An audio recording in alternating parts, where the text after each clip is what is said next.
আপনি শুনছেন রেডিও মিলন 90.4 FM। আজকের নিবেদন নারায়ণ সান্যালের কাঁটায় কাঁটায় সিরিজের কাহিনী কৌতূহলী কোণের কাঁটা, অন্তিম পর্ব, চতুর্থ ভাগ।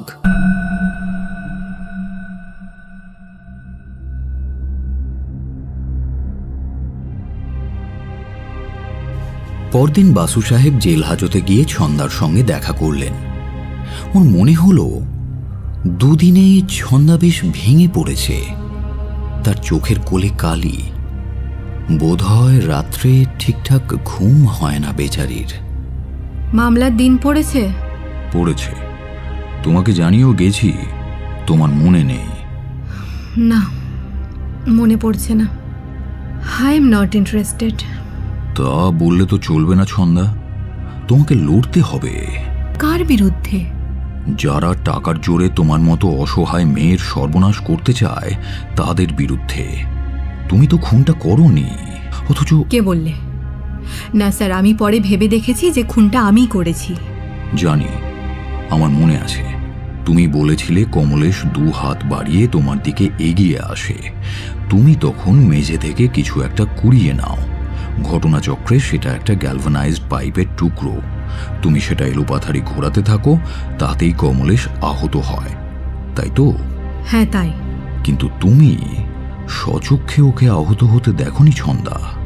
ঠিক তখনই আলোটা কে যেন নিভিয়ে দেয়, অথবা আলোটা ফিউজ হয়ে যায়। কিন্তু প্রথমবার আমাকে তুমি তা বলনি। বলেছিলে সুইচ অফ হওয়ার শব্দ তুমি সকর্ণে শুনেছ। ঘরে তৃতীয় ব্যক্তি ছিল, যে লোকটা বারবার অন্ধকার ঘরে দেশলাইয়ের কাঠি জ্বালাচ্ছিল। হ্যাঁ, তা জ্বালাচ্ছিল। এবং তোমার মনে হলো ভাড়া বেয়ে সেই লোকটা নেমে গেল। হয়তো সেই লোকটা নয়, কারণ আমি যখন দরজা খুলে বেরিয়ে আসি তখনও সে ল্যান্ডিংয়ে দাঁড়িয়ে। ভাড়া বেয়ে যে নেমে যায় সে অন্য একজন। অলরাইট, আরও একজন ছিল যে বাইরে থেকে কলিং বেল বাজাচ্ছিল। হ্যাঁ, তাই। তার মানে কমলেশ খুন হবার সময় তুমি ছাড়া আরও 2-3 জন ঘটনাস্থলে উপস্থিত ছিল। তাছাড়া কাগজে যে খবর বের হয়েছিল তাতে লেখা হয় কমলেশের মাথার পেছন দিকে আঘাত লাগে। তা কেমন করে হয়? তুমি যখন এলোপাথারি পাইপটা ঘোরাচ্ছ তখন সে তো তোমার দিকেই ফিরেছিল। জানি না, আমি অত কিছু আর চিন্তা করতে পারছি না। অলরাইট, একটা কথা অন্তত বলো, কমলেশের সঙ্গে যখন দেখা করতে যাও ওই শনিবার রাত 1টা নাগাদ, তখন ওর বাড়ির কাছে রাস্তায় তুমি গাড়িটা কি লক করে যাওনি? ওই অত রাত্রে গাড়িটা অরক্ষিত রেখে গিয়েছিলে? হ্যাঁ, তাই। না হলে আমি ফেরার সময় গাড়িতে ঢুকতে পারতাম না। চাবি তো তার আগেই ওই ঘরে পড়ে গিয়েছিল। আমি যুক্তির কথা জিজ্ঞেস করছি না ছন্দা, আমি স্মৃতির কথা জিজ্ঞেস করছি। তোমার কি স্পষ্ট মনে আছে যে কমলেশের ঘর থেকে ছুটে বেরিয়ে এসে তুমি কি করে গাড়িতে উঠলে? চাবি দিয়ে দরজাটা খুলেছিলে না খোলনি? আমার কিচ্ছু মনে পড়ছে না, তখন আমি অত্যন্ত উত্তেজিত ছিলাম। ন্যাচারালি, কিন্তু চাবিটা তো ছিল তোমার ভ্যানিটি ব্যাগের ভেতরে। কমলেশের ঘরে চাবিটা পড়লো কি করে? ভ্যানিটি ব্যাগ তুমি ওর ঘরে ঢোকার পর খুলেছিলে? আমার মনে নেই, তবে ওই ব্যাগেই ছিল ডক্টর ব্যানার্জির পিস্তলটা। হয়তো যখন আক্রমণাত্মক হয়ে ওঠে আমি তখন ব্যাগ খুলে যন্ত্রটা বের করতে চেয়েছিলাম। এও তো ডিডাকশন ছন্দা। চাবিটা কিভাবে তোমার ব্যাগ থেকে বের হয়ে মাটিতে পড়ে গেল তার যুক্তি নির্ভর বিশ্লেষণ। তোমার স্মৃতি কি বলে? তোমার মনে আছে তুমি ব্যাগ খুলেছিলে কিনা? না, মনে নেই। বাসু সাহেব এবার তাঁর ব্রিফকেস খুলে একটা আবেদনপত্র বের করে ওর হাতে দিলেন। এটা কি? ত্রিদীপ নারায়ণের বিরুদ্ধে তোমার বিবাহ বিচ্ছেদের আবেদন। কিন্তু আমি তো বিবাহ বিচ্ছেদ চাই না। এরপরেও আদালতের বারান্দায় সে সর্বসমক্ষে তোমাকে যে গালাগালি করলো, যে ব্যবহার করলো, সেটা ওর অপরাধ নয় স্যার, সেটাই ওর অসুখ। ও একটা অবসেশনে ভুগছে। ও যা কিছু করছে তা ওর বাবার নির্দেশে। তুমি ভুল করছো ছন্দা। তোমাকে একা বিছানায় ফেলে রেখে ঘটনার পরদিন শনিবার আক্ষরিক অর্থে 7 সকালে সে যখন আমার কাছে আসে তখন তার বাবা কলকাতায় ছিল না। আমার নিষেধ সত্ত্বেও সে যখন পুলিশে যায়, সে স্বেচ্ছায় যায়, বাবার নির্দেশে নয়। স্বেচ্ছায় নয় স্যার, স্ব ইচ্ছা বলে ওর কিচ্ছু নেই। ইচ্ছেটাই ওরা বদলে দিয়েছে। ভালো মন্দ, সৎ অসৎ, ন্যায় অন্যায়, এই বিচার বুদ্ধিটা ওর বাবা মগজ ধুলাই করে ধ্বংস করে দিয়েছে। তুমি বারে বারে অবাধ্য হয়েছ ছন্দা। তোমাকে আমি বারণ করেছিলাম যে পুলিশের কাছে কোনো জবানবন্দি দেবে না। তুমি আমার কথা শোনোনি। আত্মরক্ষার্থে তুমি কমলেশকে হত্যা করেছ, যেটা হতে পারত আমার শেষ প্রতিরোধ, তা আর দাঁড় করানো যাবে না। কারণ তুমি বলেছ যে তুমি বাড়ির ভেতরে যাওইনি, রাস্তায় দাঁড়িয়ে কলিং বেল বাজাচ্ছিলে। কিন্তু বাস্তবে কে কলিং বেলটা বাজাচ্ছিল তুমি জানো? ডক্টর ব্যানার্জি। ডক্টর ব্যানার্জি? কিন্তু তখন ওখানে কেন আসবেন? কেন আসবেন তা তুমি জানো ছন্দা। যে কারণে তোমাকে বেআইনিভাবে রিভলভারটা দিয়েছিলেন, যে কারণে তোমাকে একটা ফলস ডেথ সার্টিফিকেটও দিয়েছিলেন, তার প্রতিদানে তুমি এবার কি চাও? তোমার বদলে তিনি এসে খুনের মামলার আসামি হয়ে দাঁড়ান? ডক্টর ব্যানার্জি সেই শুক্রবারের রাতে কিছুতেই নিশ্চিন্তে ঘুমোতে পারেননি ছন্দা। তিনি আমার কাছে স্বীকার করেছেন যে শনিবার রাত 1টা নাগাদ মা সন্তোষী অ্যাপার্টমেন্টে তিনি এসেছিলেন। তিনি কলিং বেলটা বাজিয়েছিলেন। তাকে লালবাজার থেকে ডেকে পাঠিয়েছিল। ডিভোর্সের মামলার দিন ত্রিদীপের অ্যাডভোকেট কি প্রশ্ন করেছিল মনে নেই? সময় হয়ে গেছে স্যার, এবার আপনি আসুন। আর 1 মিনিট। মেট্রন চলে যেতেই বাসু সাহেব কলমটা ছন্দার হাতে গুঁজে দিলেন। ডক্টর ব্যানার্জিকে এভাবে মৃত্যুর মুখে তুমি ঠেলে দিতে পারো না Chhanda. Do as I say. সই করো। ছন্দা আর আপত্তি করল না। কলমটা হাত বাড়িয়ে নিল সে। বিবাহ বিচ্ছেদের দরখাস্তের চিহ্নিত স্থানে গোটা গোটা হরফে নিজের নামটা সই করে দিল।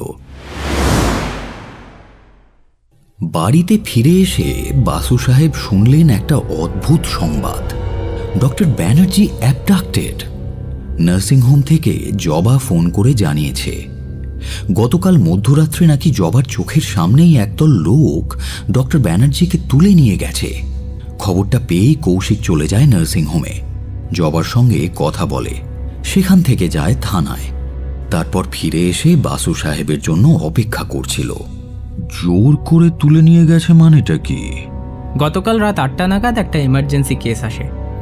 জবা সচরাচর ওই 8টা নাগাদ বাড়ি চলে যায়, শিয়ালদা হয়ে বেলঘরিয়া। কিন্তু এমার্জেন্সি কেসটার জন্য আটকে পড়ে। এর আগেও এমন 2-1 বার হয়েছে। ডক্টর ব্যানার্জি ব্যাচেলার, একা থাকেন, তাই তার কোয়ার্টার্সে রাত কাটায় না। হয় নার্সিংহোমে বসেই রাত কাটিয়ে দেয়, অথবা ওর দিদির বাড়ি চলে যায়, সেটা কাছাকাছি। গতকাল রাত 11টা নাগাদ রোগীটিকে অপারেশন থিয়েটার থেকে ইন্টেন্সিভ কেয়ার ইউনিটে ট্রান্সফার করা হয়। তারপর প্রায় রাত 11:30 নাগাদ ডক্টর ব্যানার্জি গাড়ি নিয়ে জবাকে তার দিদির বাড়িতে পৌঁছে দেওয়ার জন্য বের হন। কিন্তু নির্জন গলির মুখে যেতেই একটা কালো রঙের অ্যাম্বাসেডর ওর গাড়ির পথ রোধ করে দাঁড়ায়। ডক্টর ব্যানার্জি কিছু বলার আগেই সেই গাড়ি থেকে 2-3 জন লোক নেমে আসে। ব্যানার্জি তখন নিজের গাড়ি থেকে নেমে রাস্তায় দাঁড়িয়েছেন। আরে এইভাবে গাড়ি চালাচ্ছেন কেন? এখনই তো অ্যাক্সিডেন্ট হতে পারতো। ও গাড়ি থেকে যারা নেমে এসেছিল তাদের মধ্যে 2 জন ডাক্তারবাবুর দুদিকে চলে যায়। তাদের একজনের হাতে রিভলভার। ডক্টর ব্যানার্জির তলপেটে মারণাস্ত্রটা ঠেকিয়ে লোকটা বলে, চিৎকার চেঁচামেচি করবেন না, এ গাড়িতে উঠে বসুন। একজন জবার কাছে এগিয়ে আসে, তার হাতে একটা ছোরা। দিদি, কোনো শব্দ করবেন না, জানে মারা পড়বেন। আমরা চলে গেলে একটা ট্যাক্সি নিয়ে বাড়ি চলে যাবেন। ডাক্তারবাবু গাড়ি ওখানেই পড়ে থাকে। জবা কিছু বলার আগেই ওই কালো রঙের অ্যাম্বাসেডরখানা ডাক্তারবাবুকে নিয়ে হাওয়া। জবা নার্সিংহোমে ফিরে যায় হেঁটেই। থানায় ফোন করে। থানা থেকে এনকোয়ারিতে আসে মধ্যরাতে। জবার জবানবন্দি নেয়। ডাক্তারবাবুর গাড়ির ইগনিশন চাবি ড্যাশবোর্ডেই লাগানো ছিল। ওরা গাড়িটা গ্যারেজে রেখে চলে যায়। এত বড় একটা ব্যাপার হয়ে গেল, জবা আমাকে একটা ফোন করে জানালো না? ও তো বলল ততক্ষণে রাত 12:30 বেজে গেছে, তাই। অলরাইট, আজ সকাল 6টা-7টার সময় সে ফোন করে আমাকে জানায়নি কেন? ও তো বলেছে বার কতক চেষ্টা করেছিল, কানেকশন পায়নি। যখন কানেকশন পায় ততক্ষণে তো আপনি ছন্দা দেবীর সঙ্গে দেখা করতে বেরিয়ে গেছেন। সবটা তদন্ত করে তোমার কি মনে হলো? থানায় অফিসারের সঙ্গে কথা বলে মনে হলো তারা ব্যাপারটা খুব একটা গুরুত্ব দিচ্ছে না। তাই বা কি করে সম্ভব? ডক্টর ব্যানার্জি একজন অত্যন্ত নামকরা চিকিৎসক। তিনি এভাবে অপহৃত হয়ে গেলেন, তাতে থানা বিচলিত নয়? 2টো সম্ভাবনার মধ্যে আপনাকে একটা বেছে নিতে হবে মামু। শুনি। 1 নম্বর, পুলিশ জানে ডক্টর ব্যানার্জি কমলেশ হত্যা মামলায় সাক্ষীর কাঠগোড়ায় উঠে দাঁড়াতে চান না, এবং আপনিও তা চান না। তাই পুলিশ মনে করছে এটা আপনার পরিকল্পনা মোতাবেক, অর্থাৎ অ্যাবডাকশনটা আপনি সাজিয়েছেন। 2 নম্বর, থানা জানে যে লালবাজার থেকে এটা অর্গানাইজ করা হয়েছে, অর্থাৎ ডক্টর ব্যানার্জিকে আপনার নাগালের বাইরে রাখা হয়েছে। মামলার দিন সকালে তথাকথিত অপহরক দল তাকে মুক্তি দেবে, আর তৎক্ষণাৎ পুলিশ তাকে সমন ধরাবে। তার মানে আপনার বিনা তালিমে ডক্টর ব্যানার্জি সাক্ষীর মঞ্চে উঠে দাঁড়াতে বাধ্য হবেন। বাসু সাহেব বার কত পদচারণা করে হঠাৎ থেমে পড়েন, তারপর চেয়ারে বসে বলেন, তোমার দুটো যুক্তির একটাও ধোপে টেকে না। কেন? প্রথম কথা, আমি যে অপারেশন অ্যাবডাকশনের পরিচালক নই তা তোমরা সবাই জানো। তোমার দ্বিতীয় সম্ভাবনাটাও গ্রাহ্য নয়। এই সামান্য কারণে পুলিশ ডক্টর ব্যানার্জির মতো একজন বিখ্যাত চিকিৎসককে অ্যাবডাক্ট করবে না। তাহলে উনি অপহরণ হলেন কেন? এটা ডক্টর ব্যানার্জি আর জবা মিলে অর্গানাইজ করেনি তো। মানে সবটাই সাজানো। ডক্টর ব্যানার্জি যখন বুঝলো যে দিন 10-15 জন্য, অর্থাৎ ওই হত্যা মামলার শুনানি পর্যন্ত সে নিরুদ্দেশ হতে পারবে না, তখন নিজেই এই অপহরণটা হয়তো সাজিয়েছে। সেজন্য ডক্টর ব্যানার্জির মতো একজন ছাপোষা মানুষ এমন একটা অপহরণ অর্গানাইজ করবে? আরে বাপু, অপহরণটা তো জবার বর্ণনা মোতাবেক। আর কোনো সূত্রে তো আমরা জানি না যে ডাক্তারবাবু আদৌ অপহৃত হয়েছেন কি না। তা বটে। সবটাই ডক্টর ব্যানার্জির উর্বর মস্তিষ্কের পরিকল্পনা বলে মনে হচ্ছে আমার। তোমরা জানো যে লালবাজার থেকে তার উপর একটা নির্দেশ জারি করা হয়েছিল যে কলকাতার বাইরে গেলে সে যেন তার ঠিকানা রেখে যায়। সে তখন আমার সঙ্গে পরামর্শ করতে চেয়েছিল, আমি প্রত্যাখ্যান করি। হয়তো তখন ডক্টর আর নার্স দুজনে মিলে এই উদ্ভট পরিকল্পনাটা করে। সেক্ষেত্রে জবা সব কিছুই জানে, আর সেজন্যই কাল রাত্রে আমাদের অহেতুক ডিস্টার্ব করেনি। আজ সকালেও তার টেলিফোন করতে এত দেরি হয়। আপনি ঠিকই বলেছেন মামু। ডক্টর ব্যানার্জি যদি সত্যি ওইভাবে অপহৃত হতেন, তাহলে জবা নার্সিংহোমের কোনো না কোনো লোককে নিয়ে রাত্রেই ট্যাক্সি করে এখানে চলে আসতো, বিশেষত থানা যখন তাকে আমল দিচ্ছে না। প্রায় সব অসঙ্গতিরই যুক্তিপূর্ণ ব্যাখ্যা পাওয়া যাচ্ছে, শুধু একটি বাদে। কি সেটা? রাত 1টার সময় ছন্দা কোন আক্কেলে তারাতলায় তার মারুতি সুজুকি গাড়ির কিবোর্ডে ইগনিশন চাবি রেখে গাড়িটা লক না করে কমলেশের বাড়ির দিকে এগিয়ে যায়। সে সময় ও খুব উত্তেজিত ছিল? না রানু, ছিল না। উত্তেজিতা ছিল সে ফেরার পথে। ফলে সে ফেরার সময় কি করে গাড়িতে ওঠে এটা তার মনে নাও থাকতে পারে, কিন্তু গাড়িটা তারাতলার মতো কারখানা এলাকায় ওইভাবে অত রাত্রে সে কেন অরক্ষিত রেখে গেল? গাড়ি থেকে নেমে গেলে ড্রাইভার কাঁচ উঠিয়ে গাড়ি লক করে। এটা প্রায় প্রতিবর্ত ক্রিয়া, অভ্যাস বসে। দেখলে না, ছন্দা তার জবানবন্দিতে বলল বাড়ি ফিরে এসে গাড়ি যখন গ্যারেজ করে তখন সে স্লাইডিং ডোরটা টেনে গ্যারেজটা বন্ধ করতে চেয়েছিল, কিন্তু পারেনি অ্যাম্বাসেডর গাড়িটা একটু নড়ে যাওয়ায়। তখন সে খুবই উত্তেজিতা। তবু নিজের গ্যারেজের ভেতর সে গাড়ি লক করতে চেয়েছে। আর হপ্তাবারে মানে সপ্তাহান্তে রাত 1টার সময় তারাতলার মতো কারখানা ভর্তি এলাকায় সে গাড়ি লক না করে নেমে যাবে? আহা না রানু, মিলছে না। কিন্তু গাড়ি যদি সে লক করে নেমে যায় তাহলে চাবি ছাড়া গাড়িতে উঠবে কি করে? That's the $1 million question.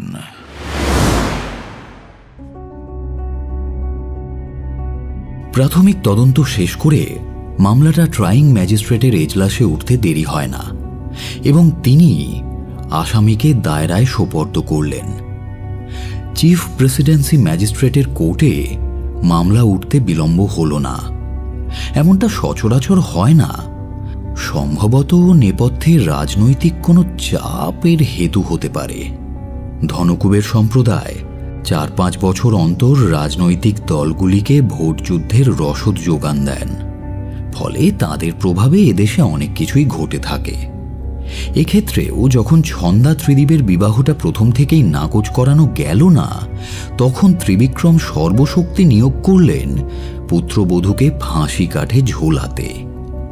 এছাড়া তাঁর একচ্ছত্র সাম্রাজ্যের নিরাপত্তা রক্ষিত হবে না। ত্রিদীপ তার স্ত্রীর বিরুদ্ধে সাক্ষী দিতে পারবে না, উপায় নেই। কিন্তু সাংবাদিকদের হাত থেকে রক্ষা করতে ত্রিদীপকে একেবারে লোকচক্ষুর আড়ালে রাখা হয়েছে, সম্ভবত কোনো 5 তারা হোটেলের অজ্ঞাতবাসে। দেখতে দেখতে মামলার দিন চলে এলো। আদালতে অপ্রত্যাশিত জনসমাগম হয়েছে। অপ্রত্যাশিত বলাটা অবশ্য ঠিক হবে না, কারণ ইতিমধ্যে কয়েকটি সংবাদপত্রে এ নিয়ে বিস্তারিত রিপোর্ট হয়েছে। রাজপুত ঐতিহ্যের শক্তাবৎ রাজরক্তের এক ধনকুবেরের একমাত্র পুত্রকে কিভাবে একটি নার্সিংহোমের ভেতো বাঙালি নাইট নার্স কবজা করে ফেলল, কিভাবে তাদের রেজিস্ট্রি বিবাহ সুসম্পন্ন হলো এবং কিভাবে ছেলেটির কোটিপতি পিতা নাসিক থেকে উড়ে এসে সে বিবাহ অবৈধ প্রমাণে আর্দ্রকোদক সেবনান্তে প্রাণপাত করলেন এবং কি প্যাঁচে পি.কে. বাসু বারাট ল ধনকুবেরের সেই উষ্ণ প্রয়াসে এক বালতি বরফ গলা জল ঢেলে দিলেন, হে সব তথ্যই সংবাদপত্রের একনিষ্ঠ পাঠক পাঠিকার দল প্রভাতী চায়ের উপাদান হিসেবে জানে। তাই তারা আরও জানতে আগ্রহী। ধনকুবের কি অতঃপর তার বধূমাতাকে উদ্বাহন থেকে নিরস্ত করতে ব্যর্থ হয়ে উদ্বন্ধনে ঊর্ধ্বগামী করতে সক্ষম হবেন? মামলাটা যদিও স্টেট ভার্সেস ছন্দারাওয়ের, কিন্তু সকলে ধরে নিয়েছে বাস্তবে ধনকুবের ত্রিবিক্রম রাও বনাম ব্যারিস্টার পি.কে. বাসুর।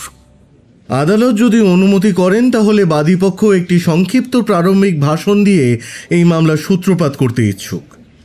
বাদীপক্ষ আশা করে যে আমরা প্রমাণ করব এই মামলার আসামি শ্রীমতী ছন্দা রাও সুপরিকল্পিতভাবে তারাতলা মা সন্তোষী অ্যাপার্টমেন্টে গিয়ে মধ্যরাতে তার প্রথম পক্ষের স্বামী কমলেশ বিশ্বাসকে হত্যা করেছেন। আমরা আরও আশা রাখি প্রমাণ করব যে মাত্র 7 দিনের কোর্টশিপে ওই আসামি শয্যাশায়ী। অসুস্থ এক ধনকুবেরের একমাত্র পুত্র তথা ওয়ারিসকে মোহমুগ্ধ করে তার পিতার ইচ্ছার বিরুদ্ধে গোপনে রেজিস্ট্রি বিবাহ করেন। এত অল্প সময়ের কোর্টশিপে এই জাতীয় বিবাহের একটি উদ্দেশ্য হতে পারে, কিন্তু সেই উদ্দেশ্য সাধন করতে গিয়ে আসামি হঠাৎই এক প্রচণ্ড বাধার সম্মুখীন হয়ে পড়েন। তার প্রথম পক্ষের জীবিত স্বামী কমলেশ বিশ্বাস সদ্য বিবাহিত রাজপুত্রের কুবেরিশ্রিত বৈভব হস্তগত করতে গেলে প্রথম পক্ষের স্বামীকে অপসারণ করা নিতান্তই প্রয়োজন। আসামি মধ্যরাতে সেই উদ্দেশ্যে একাকী ড্রাইভ করে প্রথম স্বামী সাক্ষাতে গিয়েছিলেন। আমরা প্রমাণ করব সেই সময় তার হাতব্যাগে একটা রিভলভারও ছিল, কিন্তু অত্যন্ত বুদ্ধিমতী মেয়েটি তার হত্যার হাতিয়ার হিসেবে একটা গ্যালভানাইজড পাইপ বেছে নেয়, যাতে শতই মনে হতে পারে যে এটা সুপরিকল্পিত হত্যা নয়, আত্মরক্ষার্থে হোমিসাইড। আমরা আরও আশা রাখি প্রমাণ করব যে আসামি একটা মিথ্যে ডেথ সার্টিফিকেটের সাহায্যে তার জীবিত স্বামীর ওয়ারিশ হিসাবে ইন্স্যুরেন্স পলিসি থেকে। Objection your honour. প্রারম্ভিক ভাষণে মাননীয় সহযোগী অবান্তর প্রসঙ্গের অবতারণা করছেন। আমরা একটা হত্যা মামলার বিচারের প্রত্যাশায় এসেছি। আসামির বিরুদ্ধে আর কোনো অপরাধের জন্য পাবলিক প্রসিকিউটর যদি কোনো অভিযোগ আনেন তবে তা চার্জশিটে আইনের ধারা মোতাবেক উল্লেখ করা উচিত ছিল।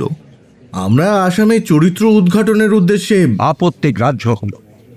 মিস্টার পিপি, আপনি হত্যা মামলার সম্বন্ধে সংক্ষিপ্ত প্রারম্ভিক ভাষণ দেবেন, এটাই আদালতের প্রত্যাশা। That's all your honour. বিচারক সদানন্দ ভাদুরী এবার প্রতিবাদীর দিকে ফিরলেন। আপনারা কি কোনো প্রারম্ভিক ভাষণ দিতে চান? Know your honour.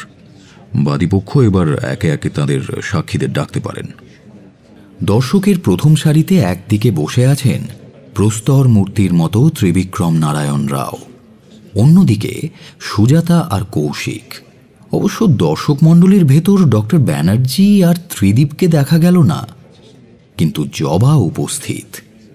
বাদীপক্ষের প্রথম সাক্ষী পুলিশ ইন্সপেক্টর অসীম মুখার্জি।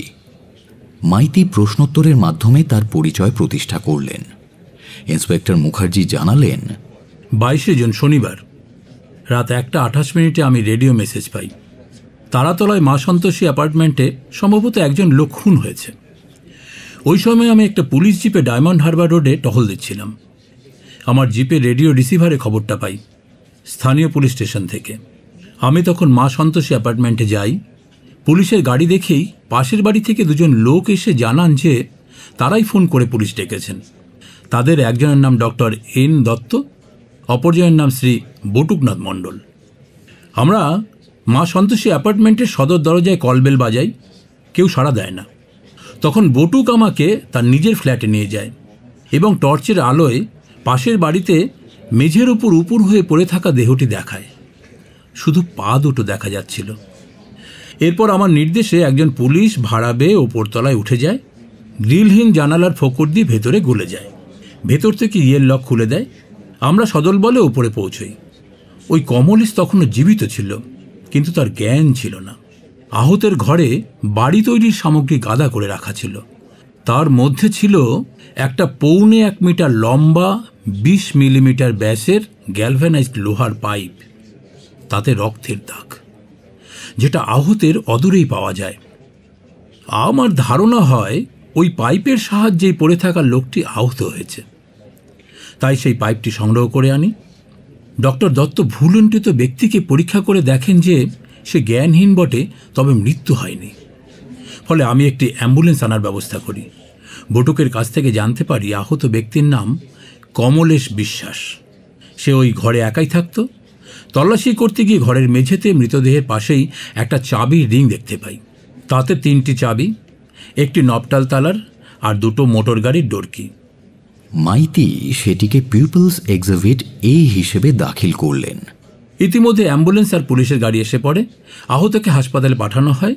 পরে শুনেছি, হলপ নিয়ে বলতে পারবো না, কমলেশ ওই হাসপাতালে পৌঁছানোর আগেই মারা যায়। ইতিমধ্যে পুলিশ ফটোগ্রাফার অনেকগুলো ফটো নিয়েছে।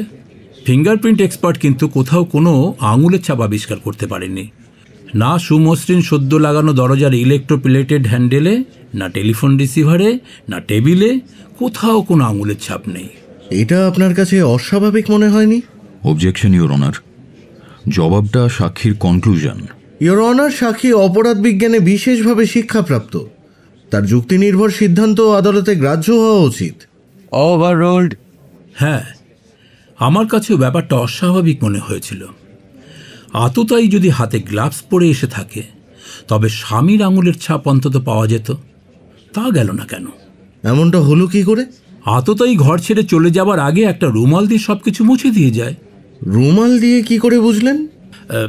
না, রুমাল দিয়ে যে মোছা হয়েছে এ কথা বলা যায় না। হয়তো শাড়ির আঁচল দিয়ে মোছা হয়েছে। You may cross him. Mister Mukherjee, আপনি এইমাত্র বললেন যে রুমাল দিয়েই যে মোছা, এ কথা বলা যায় না। হয়তো শাড়ির আঁচল দিয়ে মোছা হয়েছে, তাই না? হ্যাঁ, তাই বলেছি আমি। তার মানে আপনার মতো বিশেষজ্ঞের সিদ্ধান্ত এটাই যে যে লোকটি সব কিছু থেকে আঙুলের ছাপ মুছে দিয়ে যায়, তার পরিধানে শাড়ি ছিল, ধুতি কোনো ক্রমেই থাকতে পারে না, তাই কি? না, তাই নয়। এজন্যই আমি হয়তো বলেছি। কিন্তু নিরপেক্ষ এক্সপার্ট হিসেবে আপনার বলা উচিত ছিল নাকি হয়তো শাড়ির আঁচল অথবা ধুতির কোঁচার খুঁট? Objection your honour.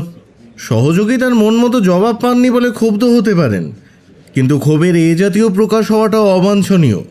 আমি আপত্তি জানাচ্ছি হুজুর। Council, your point is well taken.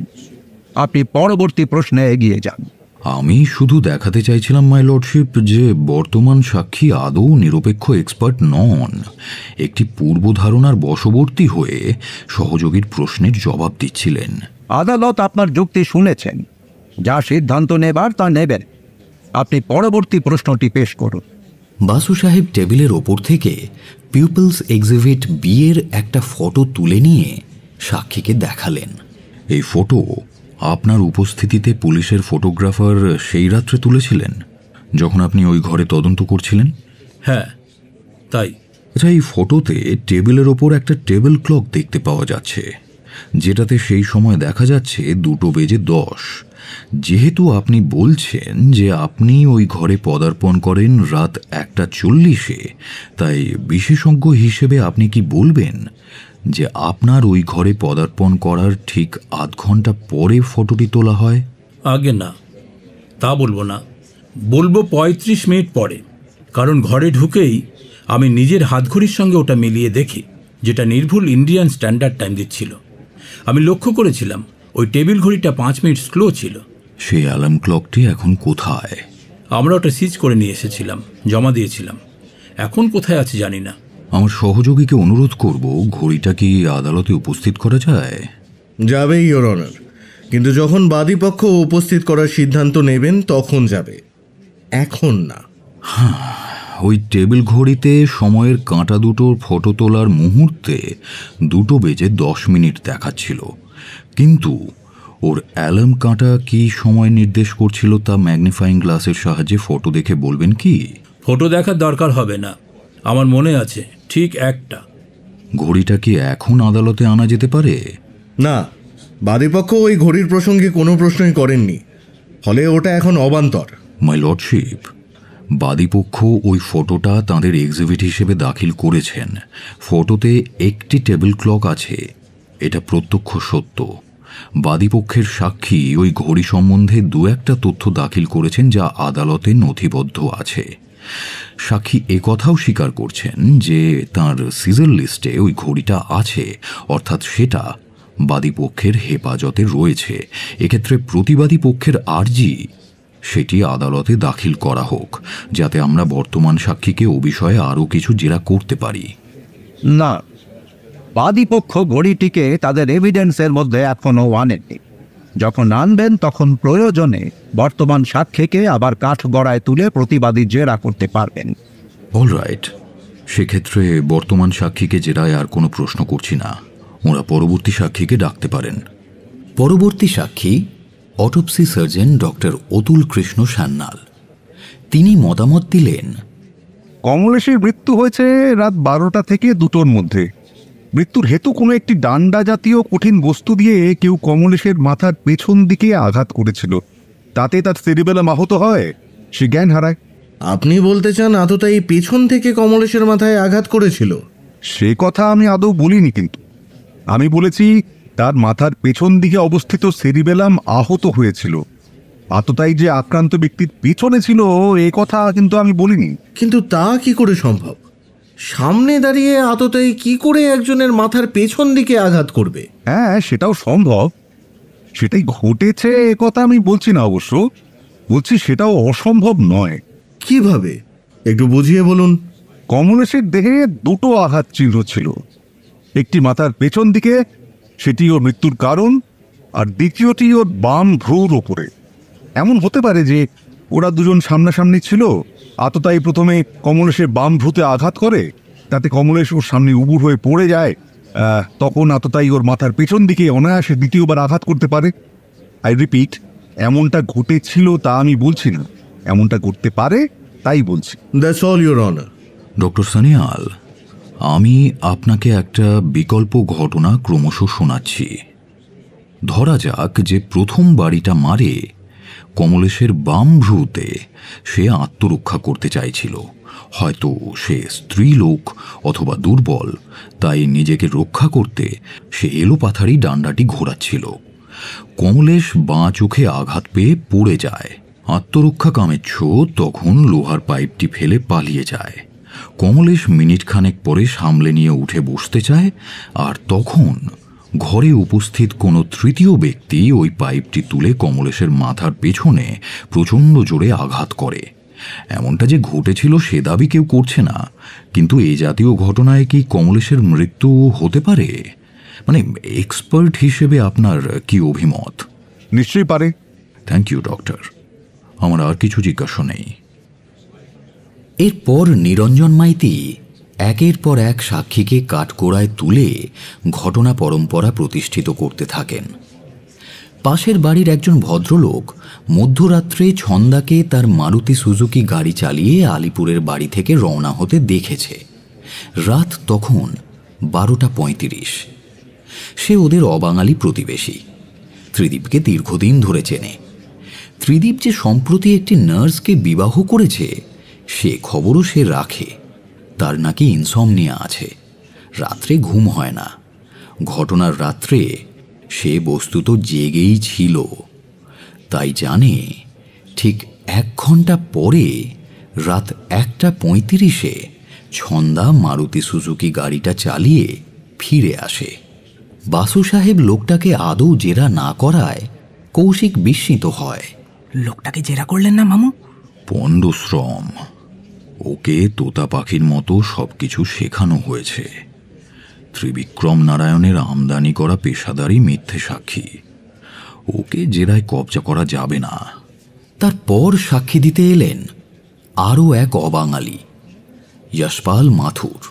তার একটা পেট্রোল পাম্প আছে ডায়মন্ড হারবার রোডে। তিনি তার সাক্ষ্যে জানালেন, ঘটনার দিন রাত 12:30 বাজে আমি গ্যাস মিলাচ্ছিলাম। তো সেই সময় একটা মারুতি সুজুকি চালিয়ে একজন ভদ্রমহিলা পেট্রোল পাম্পের শেডের ভিতরে ঢুকলেন। জেনারেলি এসব নজর করে দেখি না, কিন্তু একটা বিশেষ কারণে খুব অবাক হয়েছিলাম।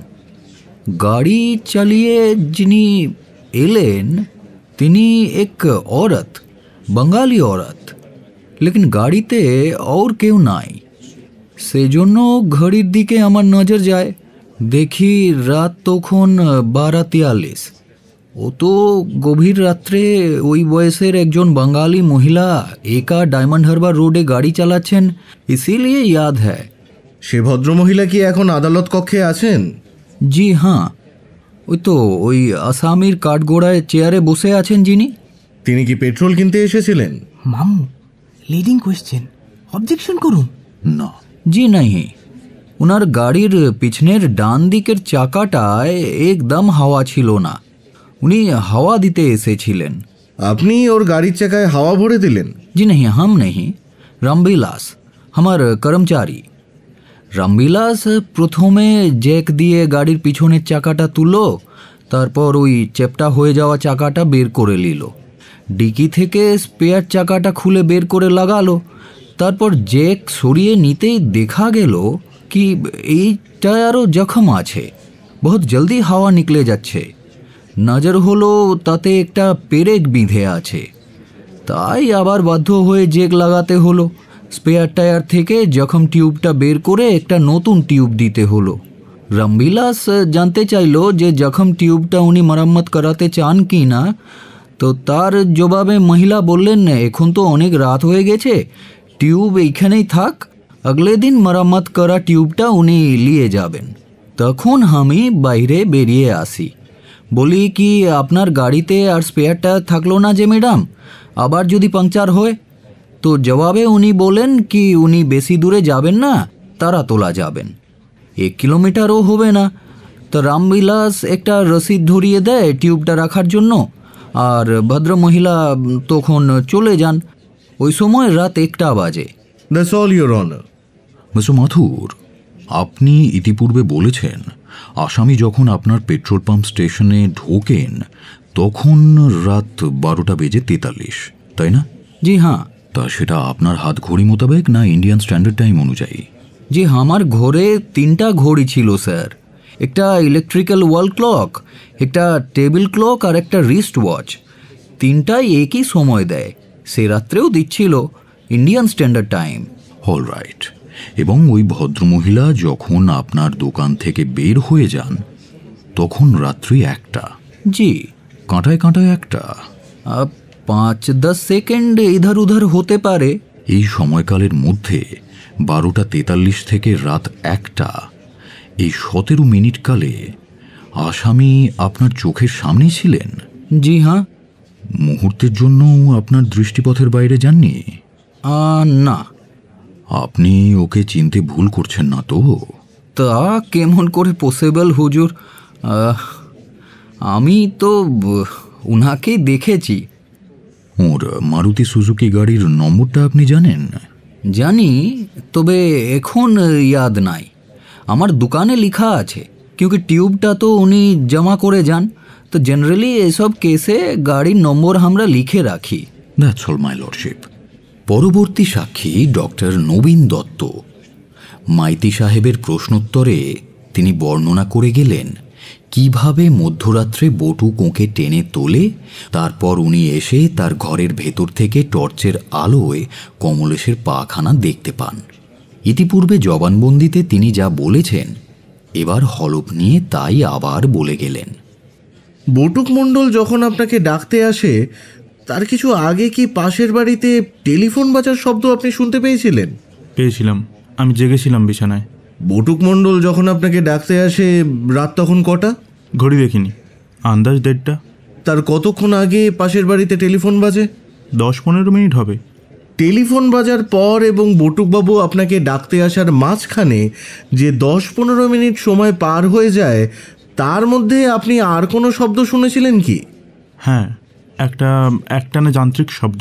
সেটা কিসের? তা বলতে পারবো না। আমার ধারণা হয়েছিল যে মাঝেরহাট ব্রিজের তলা দিয়ে কোনো ইঞ্জিন না থেমে হুইসেল বাজতে বাজতে চলে যাচ্ছিল, কিন্তু পরে জেনেছি রাত 1টা থেকে 1:30টার মধ্যে ওই রকম কোনো ইঞ্জিন মাঝেরহাট ব্রিজের তলা দিয়ে যায়নি। তাই আমার ধারণা ডায়মন্ড হারবার রোড বা তারাতলা রোডে কোনো মোটর কারের হর্নে শর্ট সার্কিট হয়ে একটানা শব্দ হয়েছিল, অথবা দূর দিয়ে একটা দমকল যাচ্ছিল। ওই একটানা শব্দটা কতক্ষণ হয়েছিল? 1 থেকে 1.5 মিনিট। ওটা টেলিফোনের আওয়াজ নয়? নিশ্চয়ই না, টেলিফোনের শব্দ এমন একটানা হয় না। পাশের বাড়ির ডোরবেলও নয়? খুব সম্ভবত নয়। ডোরবেল বাজালে কেউ সচরাচরভাবে পুরো 1 মিনিট পুশ বাটন ধরে থাকে না, বিশেষত রাত 1টার সময়। একবার বাজায়, একবার থামে। সচরাচর করে না, কিন্তু যদি পুশ বাটন চেপে ধরে থাকে তাহলে তো শব্দটা ওই রকমই হবে। হতে পারে, কিন্তু হলফ নিয়ে আমি বলতে পারবো না ওটা ডোরবেলের শব্দ। তা তো কেউ বলাতে চাইছে না। হতে পারে কিনা সেই সম্ভাবনার কথা জানতে চাইছি। তা পারে। That's all. ওটা যে ইঞ্জিনের শব্দ নয়, এটা আপনি কেমন করে জানলেন? আমি নিজে মাঝেরহাট স্টেশনে গিয়ে অ্যাসিস্ট্যান্ট স্টেশন মাস্টারকে ব্যাপারটা বুঝিয়ে বলি। খুনের মামলায় আমাকে সাক্ষী দিতে হবে শুনে খাতা খুলে আমাকে দেখিয়ে দেন। ঘটনার রাত্রে ওই সময় কোনো ইঞ্জিন মাঝেরহাট স্টেশন দিয়ে যায়নি। Thank you, that's all. পরবর্তী সাক্ষী বটুক মণ্ডল। পিপির প্রশ্নের উত্তরে সে যা দেখেছে তা বিস্তারিত বর্ণনা করে গেল। তার প্রথমবারের জবানবন্দির সঙ্গে বর্তমান এজাহারে বস্তুত কোনো প্রভেদ হলো না। মাইতি ওকে জিজ্ঞাসা করেছিলেন, তোমার ঘর থেকে টর্চ ফেলে মা সন্তোষী অ্যাপার্টমেন্টের সদর দরজাটা দেখতে পাওয়া যায়? হ্যাঁ, তা যায়। তাহলে কে কলিং বেল বাজাচ্ছে দেখার জন্য তুমি সেদিকে টর্চের আলো ফেলোনি? বটুক ঢোক গেলে তার গলকণ্ঠটা বার কতক ওঠা নামা করল, আর চোখে একবার সে বাসু সাহেবের দিকে তাকিয়ে দেখল। বাসু সাহেব তখন সামনের দিকে ঝুঁকে বসেছেন, জ্বলন্ত একজোড়া চোখে তাকিয়ে আছেন বটুকের দিকে। কি হলো, জবাব দাও। তুমি ওদিকে টর্চের আলো ফেলেছিলে কি? ও বাকে আমি প্রকাশ করিনি। হলো তো শান্তি। তোমার কৌতূহল হলো না জানতে যে কে এত রাত্রে কলবেল বাজাচ্ছে পাশের বাড়িতে? না, হয়নি। তাছাড়া পাশের বাড়িতে কেউ কলবেল বাজাচ্ছিল তা আমি বলিনি। পুলিশের কাছে প্রথমে যে এজাহার দিয়েছিলে তাতে? সেসব কথা ছাড়ান দেন হুজুর, এই কাঠগড়ায় দাঁড়িয়ে আমি ও কথা বলিনি। ওই কলিং বেলের কথা তুমি বলনি যে সময় ঝগড়া মারামারি হচ্ছিল তখন একটা না একটা কলিং বেলের শব্দ হচ্ছিল? আগে না, একটা না একটা শব্দ হচ্ছিল বলেছি, তবে সেটা কলিং বেলের কিনা জানি না। মোটর গাড়ি হর্ন অমন পাগলামি করে মাঝে মধ্যে, তাও হতে পারে। আর হ্যাঁ, দমকলের পাগলা ঘন্টিও হতে পারে, অনেক কিছুই হতে পারে হুজুর। তুমি শুনলে না ডক্টর নবীন দত্ত বললেন যে উনি মাঝেরহাট স্টেশনে গিয়ে এসএম এর কাছে জেনে এসেছেন সেই সময় মাঝেরহাট ব্রিজের তলা দিয়ে কোনো ইঞ্জিনই যাচ্ছিল না। শোনোনি? আগে হ্যাঁ, শুনেছি, কিন্তু তার সত্যি মিথ্যে আমি জানি না হুজুর। ওই শোনা কথার ভিত্তিতে আমি অলপ নিয়ে কিছু বললে উনি চেরা আমাকে ছিঁড়ে খাবেন। That's all your honour. বটুকবাবু, আপনার পানের দোকানের তাকের ওপর একটা জ্যাজ কোম্পানির অ্যালার্ম ক্লক আছে, মা কালীর পটখানার ঠিক ডান বাগে, তাই না? Objection your honour, irrelevant question. প্রশ্নের প্রাসঙ্গিকতা আমি অচিরেই প্রতিষ্ঠা করব ইওর অনার। সাক্ষী, প্রশ্নের জবাব দেন। কোন কোম্পানির ঘড়ি তা বলতে পারবো না হুজুর, তবে হ্যাঁ, একটা ঘন্টা ঘড়ি আছে বাবার আমল থেকে, ওই আমার পানের দোকানে। ঠিকই বলেছেন, মা কালীর পটের ডান বাগে। সেটাই আপনি মাঝে মধ্যে দম দিয়ে বাজান নিশ্চয়ই? আগে হ্যাঁ, তা বাজাই বই কি, ভোরেতে কোথাও যাবার দরকার হলে বাজাই। ওটার শব্দ কেমন? টেলিফোনের মতো থেমে থেমে, মানে ওই ক্রিং ক্রিং ক্রিং এইরকম, নাকি দমকলের ঘন্টার মতো একটা না ঠঙাঠং ঠঙাঠং ঠঙাঠং কিরকম? হ্যাঁ, আগে আগে জবাব দিন, কি ভাবছেন? আগে ওই কথাই ভাবছি, রেতের বেলা কি তাহলে দোকান ঘরে আমার ঘড়িটাই বাজছিল? আপনি কি ওই অ্যালার্ম ক্লকে দম দিয়েছিলেন ওই দিন রাত 1টায়? না তো। তাহলে আপনার ঘড়ি বাজবে কি করে? বটুক জবাব দিল না। এবার আপনি এই ফটোটা দেখুন তো। কমলেশের টেবিলে যে অ্যালার্ম ক্লকটা দেখা যাচ্ছে, এটা কি আপনার পানের দোকানের ঘড়িটার মতো? সে রাতে কি তাইলে এই ঘড়িটাই 1টা বেজে চলেছিল? আমি কি তাই শুনেছি? কি জানি। প্রতিবাদী পক্ষ থেকে পুনরায় দাবি করা হচ্ছে, মাই লর্ডশিপ, কমলেশের ঘর থেকে অপসারিত ঘড়িটি আদালতে উপস্থিত করা হোক। বর্তমান সাক্ষী প্রসিকিউশনের তরফের সে সন্দেহ প্রকাশ করেছে যে এই ঘড়ির শব্দই ঘটনার রাত্রে সে শুনে থাকবে। এক্ষেত্রে বাদীপক্ষ ঘড়িটি আদালতে নিয়ে আসুন। তাদের তরফে সাক্ষীকে সে ঘড়ির অ্যালার্মটা একবার শুনিয়ে দিন। প্রতিবাদী পক্ষ জানতে ইচ্ছুক ওই অ্যালার্ম ঘড়ির শব্দ শোনার পর সাক্ষীর স্মৃতি কি বলে। আপনার নিশ্চয়ই আর কোনো আপত্তি নেই মিস্টার পিপি? কি বলছেন ধর্মাবতার? প্রচণ্ড আপত্তি আছে। ঘড়িটা আমরা এখনই আদালতে আনতে চাই না। এভাবে বাসু সাহেব প্যাচে ফেলে আমাদের বাধ্য করতে পারেন না। মিস্টার পিপি, আপনি বসুন। আপনার ভাষা অনুমোদনযোগ্য নয়। প্রতিবাদী পক্ষ থেকে অনুরোধ জানানো হয়েছে বাদীপক্ষের সিজ করা একটা বিশেষ দ্রব্য আদালতে উপস্থাপিত করা হোক। এ দাবি ইতিপূর্বেই ডিফেন্স কাউন্সিল দুবার পেশ করেছিলেন। আমি তখন তার নাকচ করে দিই। বর্তমানে বাদীপক্ষের সাক্ষী স্বতঃপ্রবৃত্ত হয়ে বলছেন যে হয়তো তিনি ওই পুলিশের সিজ করা ঘড়ির আওয়াজটাই শুনেছেন। এক্ষেত্রে বর্তমানে আদালত মনে করছেন যে প্রতিবাদীর দাবি যুক্তিসঙ্গত। সুতরাং এখন আমি জানতে চাইছি, মৃত কমলেশের ঘর থেকে অধিকৃত ওই অ্যালার্ম ক্লকটি কোথায় আছে? মাইতি জবাব দিলেন না। অবাধ্য ছাত্রের মতো গোঁজ হয়ে বসে রইলেন। মিস্টার পিপি, আমি আপনাকেই জিজ্ঞাসা করছি, কমলেশের ঘর থেকে সিজ করা ঘড়িটি কোথায়? পেশকারবাবুর কাছেই জমা আছে। বিচারকের আদেশে পেশকারবাবু অ্যালার্ম ক্লকটি এনে জজ সাহেবের টেবিলের ওপর রাখলেন। জজ সাহেব সেটা নেড়েচেড়ে দেখলেন একবার। এইটাই সেই আইডেন্টিক্যাল অ্যালার্ম ক্লক। ওর গায়ে লেবেলেই তো সে কথা লেখা আছে। বিচারক কি একটা কথা বলতে গিয়েও বললেন না। ঘড়ির গায়ে লেবেল আঁটা কাগজটা পড়ে দেখলেন। হ্যাঁ, এইটাই সেই ঘড়ি। 22শে জুন রাত্রে মা সন্তোষী অ্যাপার্টমেন্ট থেকে উঠিয়ে নিয়ে আসা হয়েছে। ধরে নিচ্ছি যে আপনি আমাকে এটা ব্যবহারের অনুমতি দিচ্ছেন। তা আমি এটা দম দিতে পারি বা বাজাতে? বিচারক পাবলিক প্রসিকিউটরের দিকে দৃকপাত করে দেখলেন একবার, কিন্তু মাইতি তখনও স্বাভাবিক হতে পারেননি। আদালতের নির্দেশেই বাদীপক্ষ তাদের সিজ করা ঘড়িটি আদালতে উপস্থাপিত করেছেন। আপনি প্রতিবাদীর পক্ষ থেকে এটি বাজিয়ে প্রসিকিউশনের সাক্ষীকে শোনাতে চাইছেন। আমি আপত্তির কোনো কারণ দেখছি না। পিপির যদি আপত্তির কারণ থাকে তবে তাকে তা এখনই জানাতে হবে। মাইতি তার চেয়ারে প্রস্তর মূর্তির মতো নিশ্চল হয়ে বসে রইলেন। বাসু সাহেব হাত বাড়িয়ে ঘড়িটা নিলেন। সেটা বটুকের হাতে তুলে দিয়ে বললেন, বটুকবাবু, আপনি লক্ষ্য করে দেখুন, অ্যালার্মের কাঁটাটা একটার ঘরে আছে। হ্যাঁ, তাই আছে বটে, ঠিক একটার ঘরে। আরও লক্ষ্য করে দেখুন বটুকবাবু, অ্যালার্ম দম শেষ হয়ে গেছে। মানে বর্তমানে অ্যালার্মে দম দেওয়া নেই। অ্যালার্ম কেন? ঘড়িটাও তো দম না পেয়ে বন্ধ হয়ে গিয়েছিল পুলিশের গুদাম ঘরে। অবান্তর মন্তব্য নিষ্প্রয়োজন।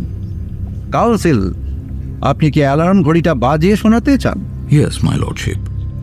আমি প্রথমে ফুরিয়ে যাওয়া অ্যালার্মটা দম দেব, তারপর মিনিটখানেক কাঁটাটা ধীরে ধীরে ঘোরাতে থাকব, কারণ আমি দেখতে চাই শেষবার অ্যালার্মটা কটার সময় বেজে শেষ হয়েছিল।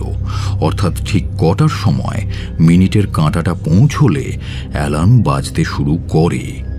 আর তখনই আমি সাক্ষীর মতামতটা শুনতে চাই, ঘটনার রাত্রে সে নিজের ঘর থেকে এই ঘড়ির অ্যালার্মের আওয়াজটাই শুনেছিল কিনা। আপনি তা করতে পারেন। মিস্টার পিপি, আপনি এখানে এগিয়ে এসে কাছাকাছি দাঁড়াতে পারেন।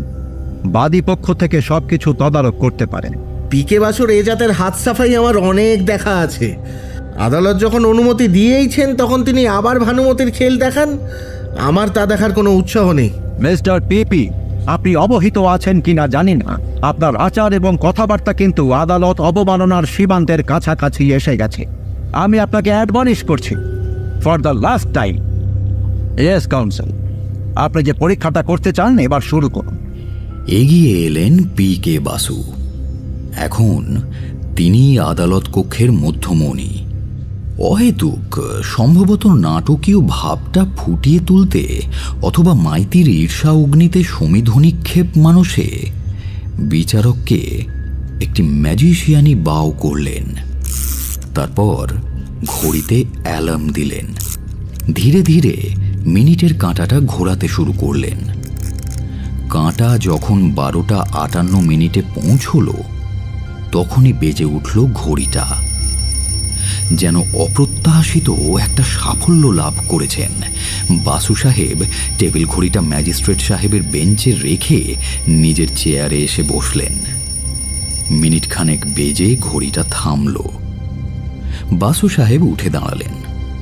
বটুকবাবু, এবার আপনি বলুন, আপনি যে একটানা শব্দ শুনেছিলেন তা কি রেল ইঞ্জিনের হুইসল, নাকি মোটর গাড়ির শর্ট সার্কিট হয়ে যাওয়া হর্ন, অথবা দমকলের একটানা ঠনঠন, কিংবা ওই ঘড়িটা? ওই ঘড়িটা মানে? ওই ঘড়ির শব্দটাই আমি শুনেছি হুজুর। আপনি নিঃসন্দেহ? নিঃসন্দেহ। আপনি কিন্তু হলপ নিয়ে কথা বলছেন বটুকবাবু। জানি হুজুর, নিচে কথা বললে আপনি আমার ডোরা কাটা হাফ প্যান্ট পরাবেন, গলায় তক্তি জ্বলাবেন, পান সাথে ছেড়ে আমার মাটি কোপাতে হবে। সব কথা মনে আছে হুজুর। আমি নিশ্চয় ওই ঘড়িটার শব্দই শুনেছিলাম সেদিন রাতের বেলা। আপনার মনে কোনো সন্দেহ নেই? তিল মাত্র নয় হুজুর। তাহলে ওই ঠনঠনটা আপনি শুনেছিলেন ঠিক রাত 1:03। আগে না, 1:02, 12:58। সে তো অ্যালার্ম ঘড়ির টাইমে। ইন্সপেক্টর মুখার্জি এক্সপার্ট ওপিনিয়ন দিয়ে গেলেন ওই অ্যালার্ম ঘড়ি 5 মিনিট স্লো ছিল। তার মানে অ্যালার্মটা বেজেছিল 1:03। ও হ্যাঁ, তা বটে। হ্যাঁ, ঘড়িটা 5 মিনিট স্লো ছিল। হ্যাঁ, that's all my lordship. Any redirect mister PP? না, ইওর অনার। ইতিপূর্বে ডক্টর নবীন দত্তকে ওই অ্যালার্ম ক্লক সম্বন্ধে কোনো প্রশ্ন করা যায়নি, কারণ তখন সেটা আদালতে উপস্থিত ছিল না। আমি আর একবার ওই বাদীপক্ষের সাক্ষীকে কাঠগড়ায় তোলার জন্য আর্জি জানাচ্ছি। বর্তমান অবস্থায় এটা অনুমোদনযোগ্য। ডক্টর দত্ত পুনরায় কাঠগড়ায় এসে দাঁড়ালেন। ডক্টর দত্ত, আপনি কি অ্যালার্ম ঘড়ির শব্দটা শুনেছেন? হ্যাঁ, শুনেছি। আপনার কি মনে হয় ওই ঘটনার রাত্রে আপনি যে একটানা শব্দ শুনেছেন তা ওই ঘড়িরই অ্যালার্ম?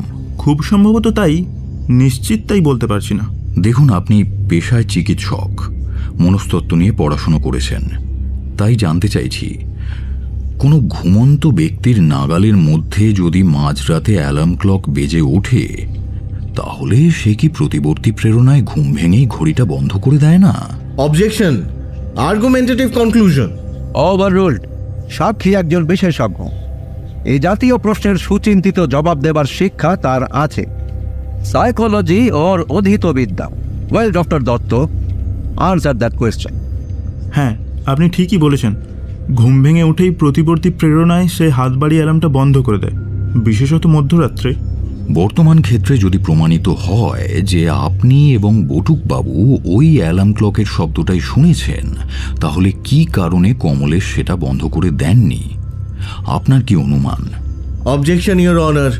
এই প্রশ্নটা শারীরবিদ্যা সংক্রান্ত নয়, সাক্ষীর অধীত বিদ্যা অন্তর্গতও নয়। বিশেষজ্ঞ হিসেবে তার অনুমান নির্ভর জবাব উনি দিতে পারেন না। এটা ক্রিমিনোলজির প্রশ্ন, শারীরবিদ্যার নয়। Objection sustained. এবার তাহলে প্রসিকিউশন ইন্সপেক্টর মুখার্জিকে আর একবার কাঠগড়ায় তুলুন। সহযোগী তো তাঁকে ইতিপূর্বেই ক্রিমিনোলজির এক্সপার্ট হিসেবে দাবি করেছেন। আমরা তার কাছেই বরং ওই প্রশ্নের জবাবটা শুনি যে কমলেশ 1:03 কেন অ্যালার্মটা বন্ধ করতে পারেনি, কেন ঘড়িটা দম শেষ হওয়া পর্যন্ত একটানা বেজে গেল। রিসেসের সময় হয়ে গেছে। নেক্সট সেশনে ইন্সপেক্টর মুখার্জির ক্রস শুরু হবে। আপাতত আদালত মুলতবি থাকছে। Court is adjourned. পরবর্তী অংশ বিরতির পর।